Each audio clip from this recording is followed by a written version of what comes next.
Sedap. Siapa yang dekat sini yang nak diet tapi tak nak rasa lapar, tak tahu nak makan apa? Kakak boleh gantikan je dengan VF Meal ni. VF Meal ni adalah pengganti makanan. Dia meal replacement. Kakak boleh gantikan sarapan pagi kakak, makan tengah hari dan juga makan malam. Katakanlah pagi-pagi kakak nak diet tapi kakak makan roti canai kuah banjir, mi goreng, mi hon goreng, ketiau goreng, segala jenis goreng lah. Kakak dah tak perlu ambil makanan tu dah. Kakak just gantikan je dengan VF Meal ni.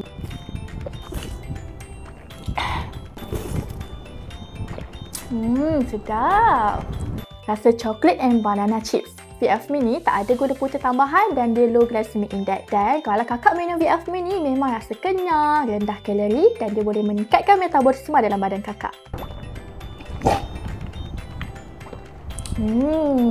Jadi kalau kakak nak diet tanpa rasa berlapar, kakak boleh try VF Meal ni. Kalau kakak nak cuba, kakak kena beli dekat Bedco ni sekarang. Stok tinggal sikit je tu. Kalau lambat, habis nanti. Cepat kakak, beli sekarang.